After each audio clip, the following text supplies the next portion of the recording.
Hey there, thanks for joining us on the Chief Executive Aviator. I'm Simon Turner, your host, and you're wondering what we're all about. Well, we're pilots who happen to run businesses, or maybe we're business people who happen to fly. Either way, we've figured out that flying gives us a serious edge. Every week, I sit down with another pilot entrepreneur or executive who's discovered that their plane isn't just some cool ride, it's actually a secret weapon for growing their business. We're talking real stories about landing deals and actual landings, expanding markets, and yes, still making it home in time for dinner.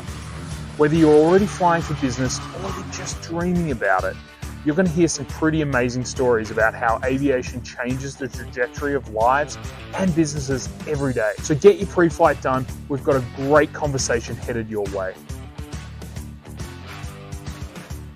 G'day, David. Great to have you here on the Chief Executive Aviator podcast. Excited to learn a little bit about you today, and I'm sure the audience is really going to enjoy hearing about your aviation journey as well. Maybe let's start. You can just tell us a little bit about what you do and RETechAlliance and your history. I know you've got a really interesting business history with a few exits and stuff like that along the way. So maybe start with an intro. Sure. It's great to be here, Simon. It's amazing how the power of X and social media connects people quickly. Totally. I guess I would call myself a serial entrepreneur, although I've only done two companies. The first one was a family travel agency. My grandpa started the company in the 60s. I got involved with my dad and my uncle in the late 90s. I had not intended to get involved. I was studying business and international finance. I lived in China for about a year while I was in college. After I graduated, the market wasn't quite doing well, and so I joined the family company, and we went from a smaller brick and mortar agency here in San Diego, California, to one of the largest sellers of cruises and tours in the world over the course of the next decade or so. And I really enjoyed working with the family. It was a lot of fun. Being in travel was amazing. Going on trips for basically nothing, having dinner and nice wine with the captain while sitting on the ship outside of Portofino is not a bad way to live, right? But I'm more of a builder, and so we got to the point where it was slight changes here and there, and we were growing, but I wanted to see, I liked the big growth. And so I left the company in 2013, took about a year-ish off or so, trying to figure out what to do next, decided to get into the real estate space on the technology side of real estate, residential real estate. I went to a conference in 2014 and I looked around and there's a live band on stage and people are wearing nice suits and fancy watches. And I was like, oh my God, the real estate agents have so much money. Little did I know, right? Completely opposite. And so, what ended up being, I think, good timing, I started a CRM company, which is like a Salesforce, but specifically for the vertical for agents and brokers. And we grew quickly. we went from 0 clients in 2016 to 3,000 to 10,000 the year after that to 25,000 the year after that. In 2020, we got approached by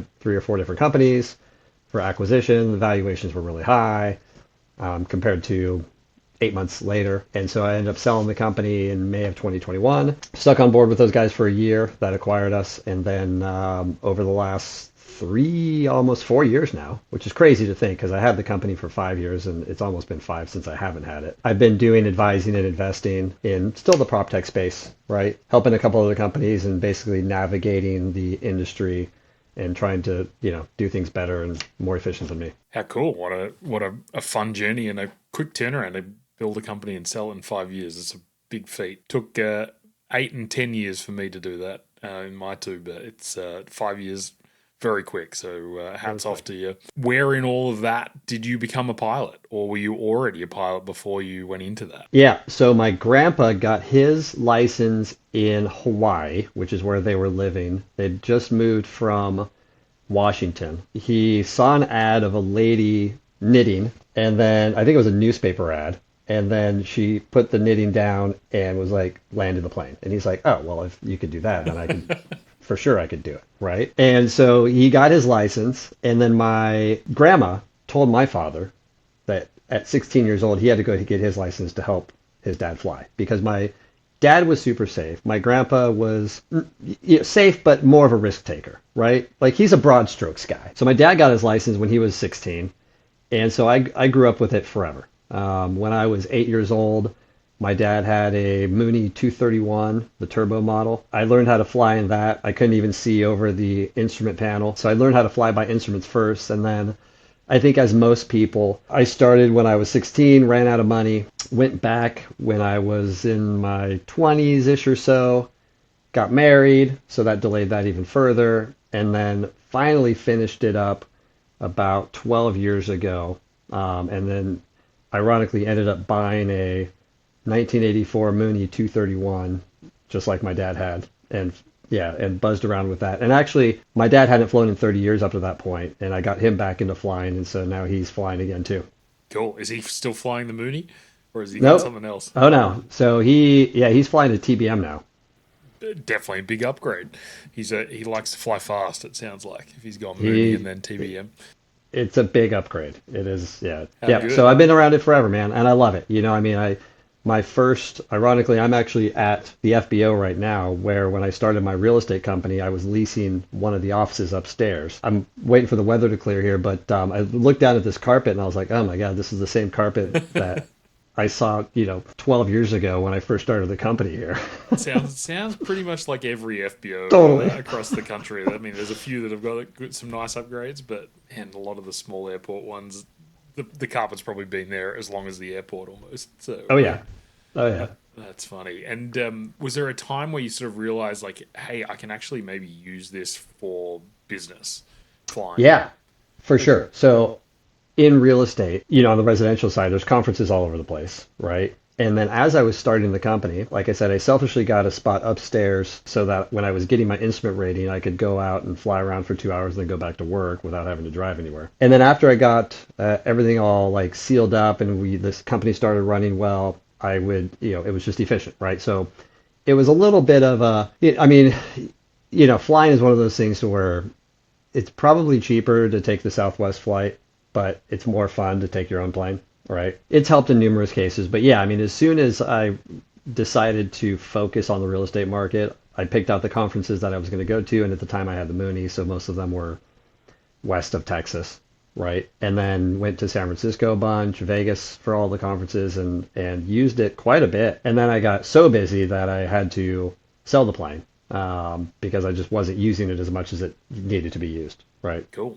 And now you fly a M500, from what I M600. Yep. M600, sorry. So it sounds like your father, you like to go relatively quickly. Although he's kind of like one-upping you with the TBM, so maybe you'll have to step into that someday. But or maybe that's a different argument. Actually, I'm not going to get into it. I'm sure Yeah. someone will in the comments. But Yeah. what you're probably using it fairly extensively now for personal travel and stuff like that for pleasure. But when you are flying for business now, when you're going to see investments or companies you're working with, all that sort of stuff, walk me through a typical day, for a trip with you when you're flying for business. Yeah, the M600 is great, right? I went from the Mooney to a Cirrus SR22T, which was fantastic. I love that plane as well. And then I've had now the M600 for a year, maybe a year and a half, right? Not even a year and a half yet. But it opens up the whole country, right? One stop across the country. And a typical day in it is one of the guys who I advise lives here in town in San Diego. And so we went to a meeting a month ago, flew up to Scottsdale in the morning, had our meeting, got back in the plane, flew to Vegas, had another meeting, and then flew home, right? And so like he's spoiled now. He's like he doesn't want to fly commercial ever again, right? Especially when we pulled up to the FBO and the car was waiting there for us. I mean, it's like anybody else. I think. I mean, you're at the mercy of a lot of different factors when you're flying yourself, right? I mean, you've got the weather, but on the other hand, it's flexible, right? There's been plenty of times to where like right now I'm just waiting for the weather to clear up before I head out, and so my grandpa always said, if you have time to spare, go by air, right? By yourself. But yeah, I mean, for the business stuff, it's a no-brainer for me, especially now. I was on a phone call yesterday with a guy that lives out in Vegas, and I was going to fly out there in a couple weeks to kind of meet with him, but then also go to a conference. But then I texted, I said, I'll just come out on Monday, man. Like, I'll meet you. We'll have lunch at the airport. We'll sit down for a couple hours, and I'll fly home. You could do it commercially, but you're wasting another, 2 or 3 hours at least. Right. But yeah, I mean, I love it. I mean, for me, And I think for a lot of the people that I know, I mean, that are other pilots as well that have their own businesses, the ROI maybe is not something that you're gonna like pencil in and be like, oh, like I'm making money on this thing. I don't think so, Yeah, right? there's intangibles that are the kind of ROI, Correct. Yeah, calculation, correct. really. Exactly. Exactly. I think we hear that from, most other pilots. Like if you truly like laid it out on a piece of paper, it's not going to pencil out. But if you factor in your time and getting home to have dinner with your family, or as you say, get in 2 stops in a day instead of 1, and you accelerate your chance of closing a deal or something like that. I mean, Oh yeah. the ROI is huge, basically. Well, it's huge. Yeah. I mean, you could hit up multiple people in one day where it would be nearly impossible on a commercial flight, Yeah, yeah, that's right? very, very true. And at least for where you are, you've got really good commercial flight access. Where I am here in Tulsa in Oklahoma, it's a decent, there's enough decent connections. But if you wanted to go, from here to Colorado Springs, for instance, you got to go through Denver, and then you got to get in a Right. car and drive an hour and a half. Right. And we just had a guest last week that we recorded with, and he's opened up an entire kind of channel of business in Colorado Springs only because he has the plane. Like it just wouldn't exist otherwise, and it's a multi-million-dollar channel now for him. So Yeah.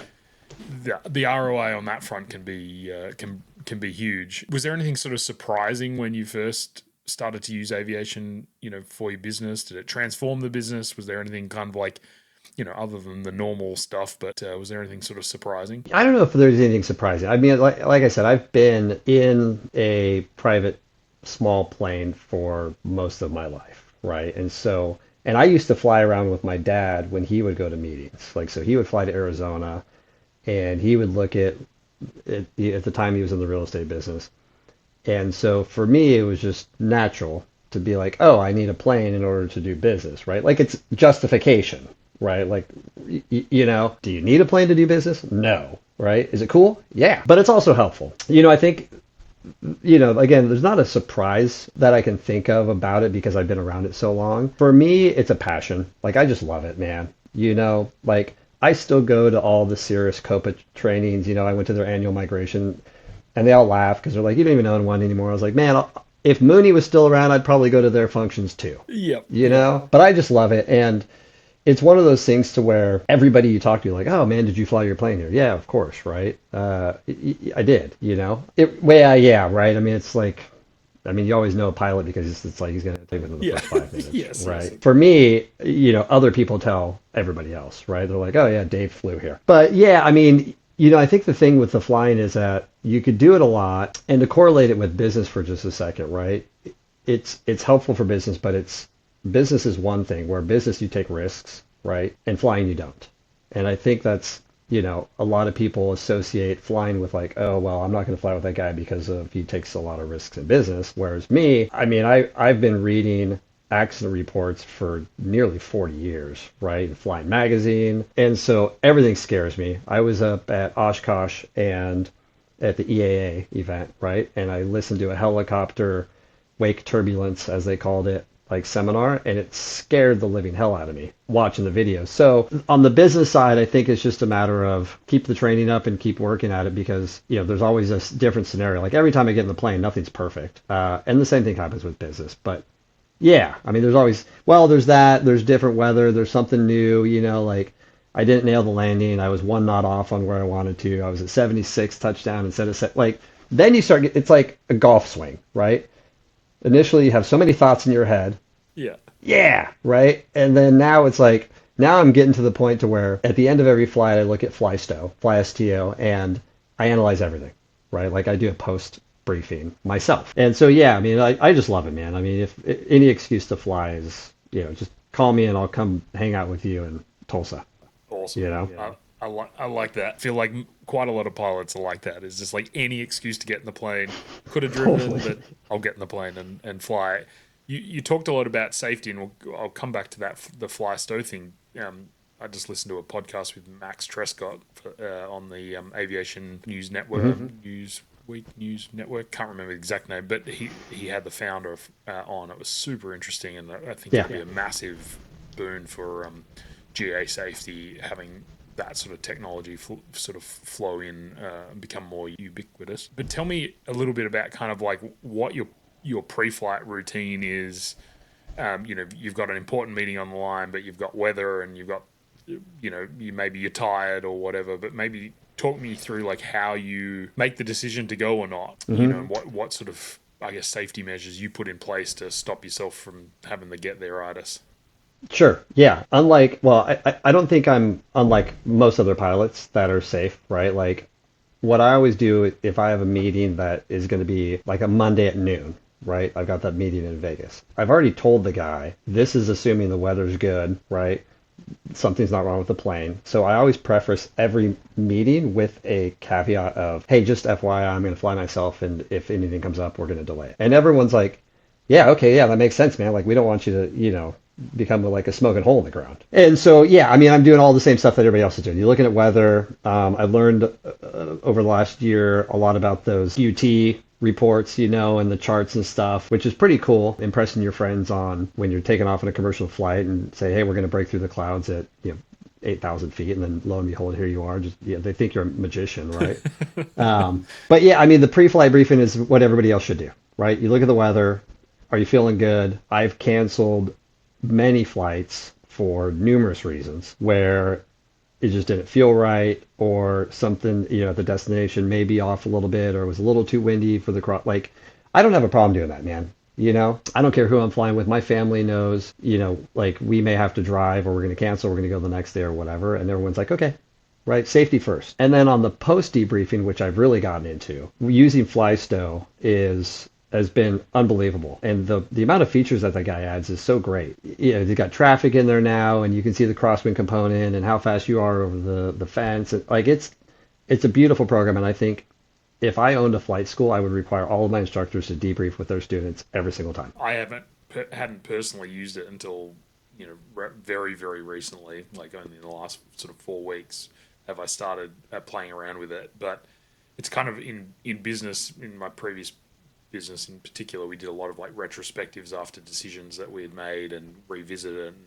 kind of feels a little bit the same. And it's amazing then when you take the next flight and you're thinking about the sort of retrospective that it gives you, across everything, engine management to as you say, like the speed you had coming across the fence, and it's it kind of helps you not have this sort of muddle of things that went on during the flight, and you take one little thing away. You might take like 4 or 5 things away, and then they're in your mind for the next flight. Found it really, really good. Definitely going to try and get the founder on the podcast at some point, but I think it's a really good piece of tech, and hopefully we see it become standard on a lot of things, and a little bit less. Flight training is a lot of feel, whereas that data is just amazing. Shifting gears a little bit. You obviously, you mentioned your family just there. Have you had any instances where, flying somewhere yourself has sort of made the difference between you getting back and getting to a family event, to a recital or a sports game or something like that? Yeah, all the time, right? Like, the quick trip to Scottsdale from here, it's an hour.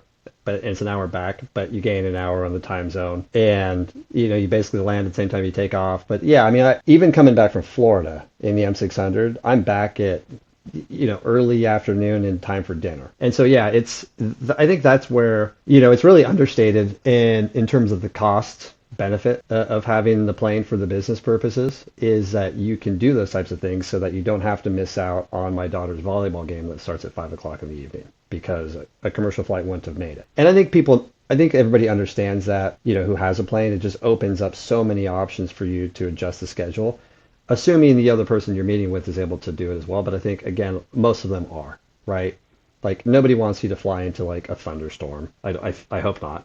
But yeah, I mean, on the other hand, there's been cases where I've gone to take off, and this was in the Mooney, and I felt something felt wrong, and it didn't feel like we were generating full manifold pressure, and lo and behold, the turbo had seized at some point. And like, okay, well, we're driving now, And then my dad and I were flying years ago across the country in the Mooney again, which is, it was super fun. And we took off, and we were in the middle of Texas somewhere, and I was like looking ahead. There's no radar, right? We had our iPad, and I was like, looking at him, and he was actually PIC at the time. And I said, what do you think about those clouds up there? He's like, they don't look good. And I was like, yeah, I think we should maybe turn around. What do you think? He's like, yeah, let's turn around. Sure enough, like an hour later, it's just like thunderstorms everywhere, right? Torn the plane apart. Oh yeah, and I'm like, good move, man.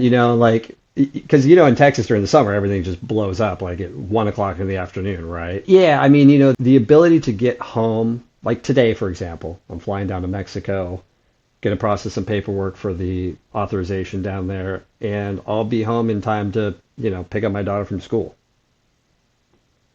It'd just be impossible to do without the plane. Yeah, impossible, totally.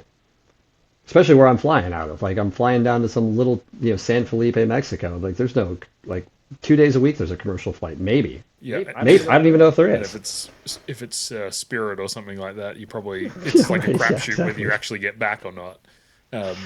Do you combine kind of business travel with family travel, in the plane a bit, or do you is it pretty much, church and state separated? Yeah, it's mostly separate. There's been a couple trips, I suppose, where I've had like a meeting up in Utah or Colorado, for example, right? But for the most part, I try to do during the week, I'm doing all the business travel stuff, unless there's a weekend conference.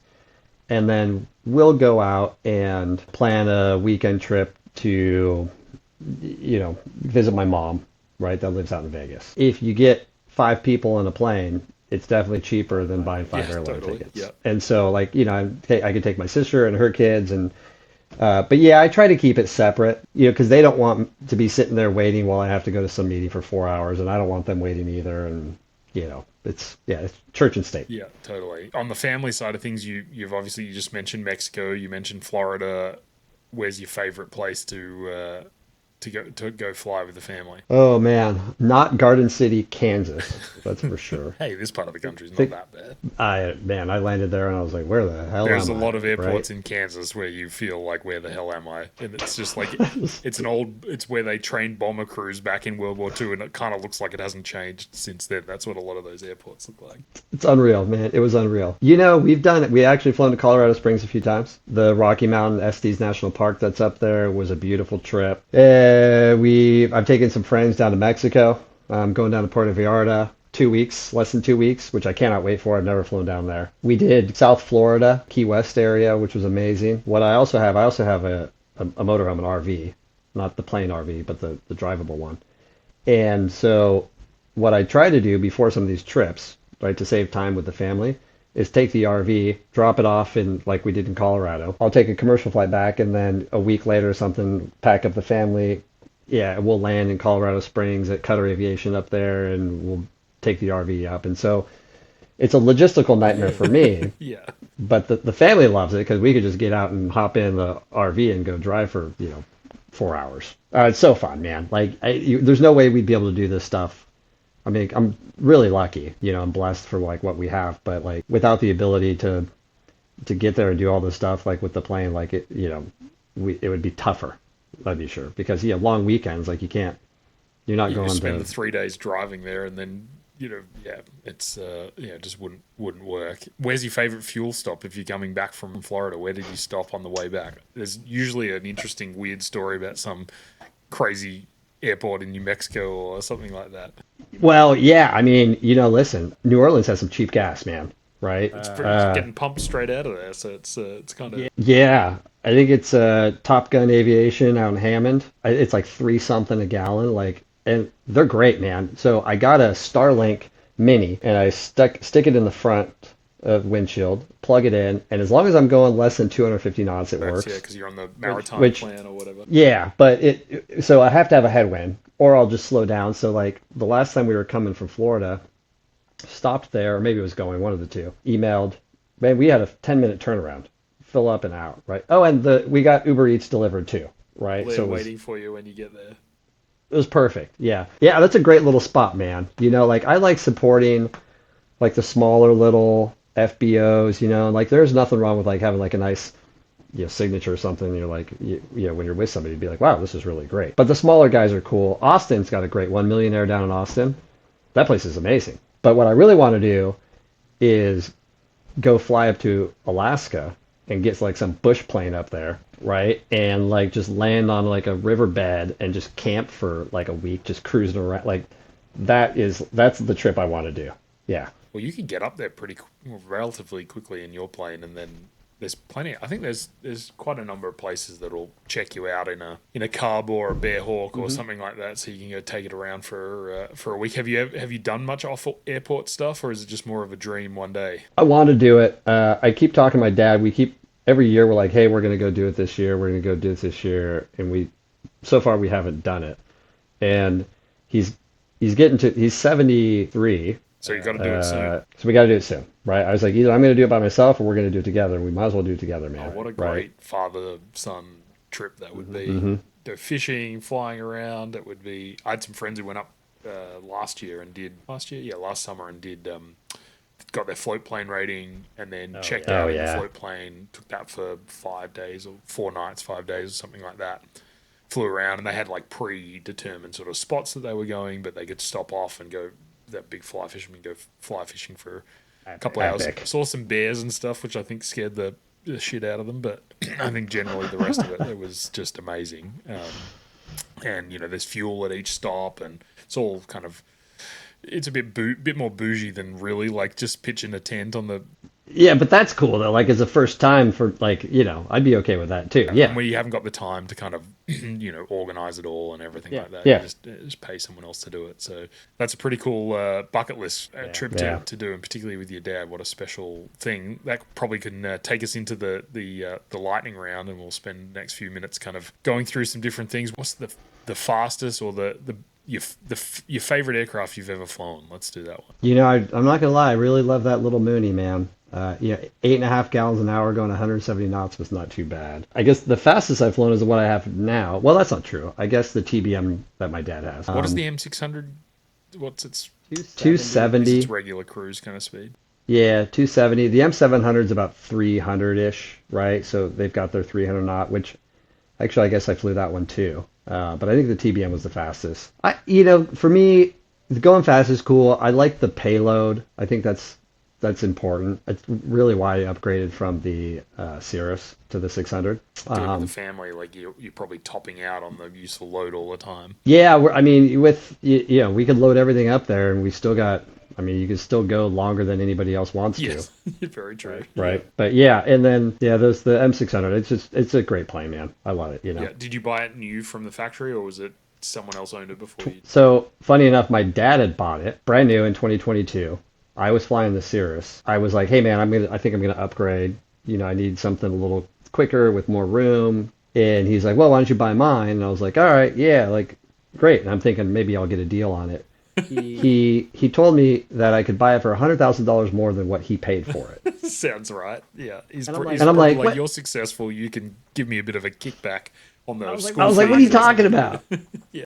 Yeah, I'm like, I'm not paying you more. I was like, I'll just buy a brand new one, man, So luckily my stepmom got involved, and she's like, you're not doing that to your son, right? So thank you, Tracy. So he gave me a marginal discount, right? Maybe, but it was good enough. And then he ended up buying the TBM right around the same time, a year and a half ago. Yeah, so it's, but it's, beautiful. I love it, and I don't need to go any faster, man.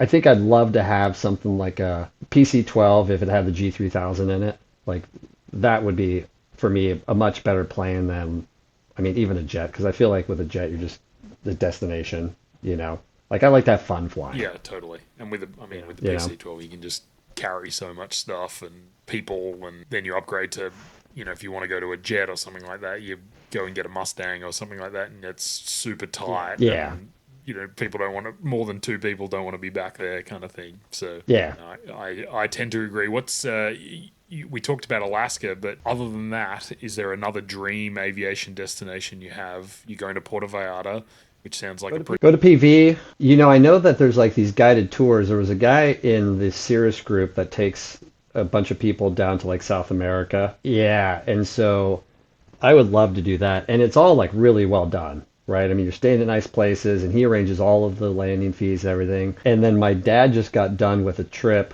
organized by Air Journeys. They did a Europe trip. Oh, right. So he flew from Florida up the East Coast across, Greenland, Iceland, I think Finland, ended up down in Africa. And I was like, what a great trip. I mean, it wasn't cheap. Again, like for him, like it was Bucket list what an thing. He's experience. heading to the end of his aviation career probably, and or time Yeah. flying. What a For me, what I would really like if I lived where on the East Coast, like in Florida or somewhere where there was more lakes, I'd love to have like that little icon. That would be fun, man. Just buzzing around, landing some water. If I lived like in the middle of the country, I think more of like a fun little cub would be kind of cool. Right now, like I got the perfect plane for my mission right now. Landing in places like Death Valley. Like that's cool. Like the lowest point. Like okay, like that's fun. And just finding cool little spots. What I really want is an app that shows me an overlay on ForeFlight where there's golf courses within like a mile, right? I bet you there's So someone that's gone through and done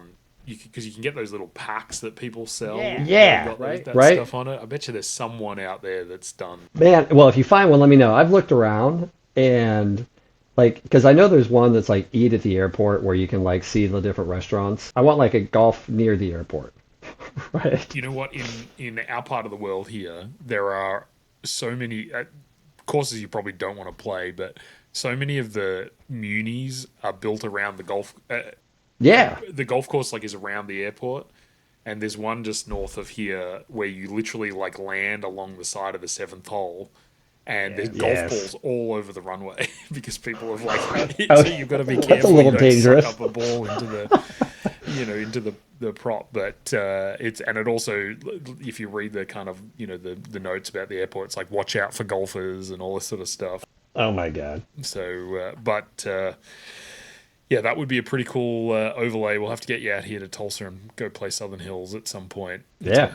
not too far of a flight, I guess, in the 600. But what about advice for aspiring, pilot entrepreneurs? So, we have the small audience we've currently got, but it's growing. Is there's people that are wanting to do this.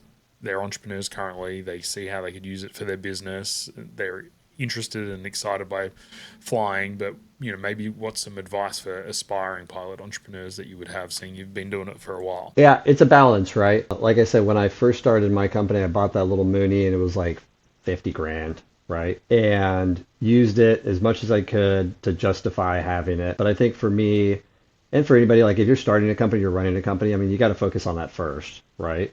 And then fit the trips with the plane like around like your actual business. Like I said earlier, like the risk taking comes on the business side, not on the flying side. If you can make it work, especially if you have like a partner, right? Like your first guest, I listened to the podcast, where there was two of them. Like that makes perfect sense, right? I mean, they could hit up a bunch of little spots in one day that would just be nearly impossible. Oh yeah, Right. their line of work. I mean, it's literally Driving. impossible. Yeah. Yeah, literally impossible. And where we are on the West Coast, there are lots of flights. I mean, Carlsbad, California is going to start having Alaska flight, Oh really? Out of the United something local flights out here. airport there. Yeah, it's like I think they're going to Phoenix or something. Maybe it's American, but and then we've got JSX out here. But if you're running a good business and you're passionate about flying, I mean, you'll make it work, right? I mean, anybody can make it work. It's just a matter of using the plane. Like last year, I think I put 300 hours on it, right? And I feel like I probably could have flown another 150, except for the fact that I had to be home. Yeah. Yeah. Yeah. If maybe you could get a kitchen in a dining room or something like that in the next plane, and then the family could just live in the plane and you fly everywhere. Oh God. Oh man. If I could, I don't think I would have a house. I would live in the RV and just use the plane to buzz around to cool little places. But I don't know how the kids could actually go to school. I think that'd be tough. Fair enough. Yeah, it's with the balance that the advice that I think very sage advice, and something I always try to talk to people who ask me about it and want to do it is, you almost got to treat it like another part of your job, because if you don't, that's when the danger really kind of kicks into it, and you got to have some kind of passion for it, or at least for it as a tool to to use in your business, and you got to be quite methodical about it. Otherwise, it's just not worth it, and it's you got to be willing to fly 100 hours more a year. Otherwise, you're not exercising the muscle, probably. Oh yeah. It's the flight training, it's the safety stuff you got to do, it's the maintenance you got to do, right? Like it's a lot, but it's worth it. Like if you can do all that stuff, and the aviation community is amazing, right? Like some of my best friends are pilots or ex-pilots, or like, it's so fun. And everywhere you go, somebody's willing to help. It's like, I had a bad magneto flying 15 years ago with my instructor, and it's like somebody just on the field be like, oh man, I know a guy that's got a spare, and I was like, amazing. That's so good. Yep. Yeah, we just had in our pilots group, there was just a message went out this morning that someone had like an electrical issue up in Kansas somewhere, flying back from somewhere, and one of the other guys got in his Cheyenne, and he's just flown up to pick him up. So it's a good. Everyone tries to help out. I think probably partly because they think at some point they're going to need the help themselves. So totally. It's very, very good. Well, David, this has been awesome to learn from you and hear a bit about your story and about what you're flying and where you're flying and all that sort of stuff. So I really appreciate you taking the time and telling us all about yourself. Excellent, Simon. Appreciate it, man. And hope to see you maybe at that golf range and next to the the airport. Sounds good. All right. See you later, David. Have a good one. Thanks, sir. Hey, thanks for flying with us today.